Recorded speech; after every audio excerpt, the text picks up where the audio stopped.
প্রতিবাদ করেছি সর্বক্ষণ হত্যার বিরুদ্ধে, অত্যাচারের বিরুদ্ধে, জুলুমের বিরুদ্ধে। আর আজকে আমি কি অপরাধী? তো যাই হোক, এটার বিচার আল্লাহ আছে, আমার নানির পাশে আছে, তারা দেখবে।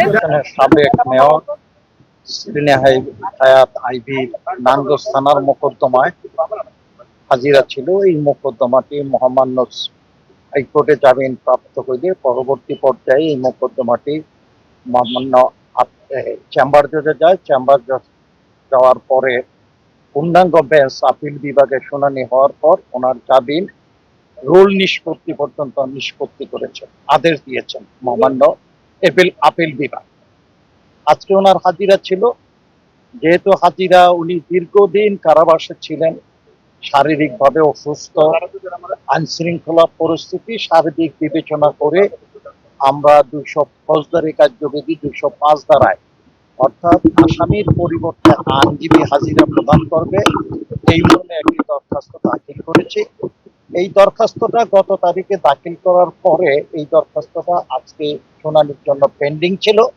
আজকে পূর্ণাঙ্গ শুনানির পর বিজ্ঞ অতিরিক্ত চিফ জুডিশিয়াল ম্যাজিস্ট্রেট আদালত আমাদের আবেদনটি মঞ্জুর করছেন এবং আসামির পরিবর্তে আইনজীবী হাজিরা আমরা প্রদান করব পরবর্তী পর্যায়ে। সব মামলা, শুধু এই মামলাটাই যখন ট্রায়াল শুরু হবে তখন ওনাকে কোর্টে এসে হাজিরা দিতে হবে। আপাতত যখন সাক্ষী শুরু হবে তখন ওনাকে কোর্টে আসতে হবে চার্জ হিয়ারিং থেকে। এখন আপাতত যতক্ষণ পর্যন্ত চার্জশিট না হয়, মামলাটা বিচারের জন্য বিজ্ঞ আদালতে, সংশ্লিষ্ট আদালতে ভর্তি না হয়, ততদিন পর্যন্ত আইনজীবী হাজিরা চলবে। আসামির পরিবর্তে আইনজীবী হাজিরা। উনি যথাযথভাবে বিজ্ঞ আদালতে যথাসময়ে উপস্থিত হয়েছেন।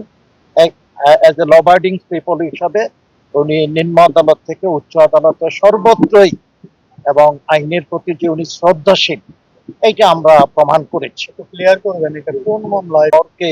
বাড়ি থেকে গ্রেপ্তার করার পরে রাস্তায় তার গাড়িতে হামলা হয়েছে, সেই মামলাটায় তাকে আসামি শ্রেণীভুক্ত করে এজাহার দায়ের করে অতিরিক্ত চিফ জুডিশিয়াল ম্যাজিস্ট্রেট জনাব নুরুল হুদা চৌধুরী। Thank you.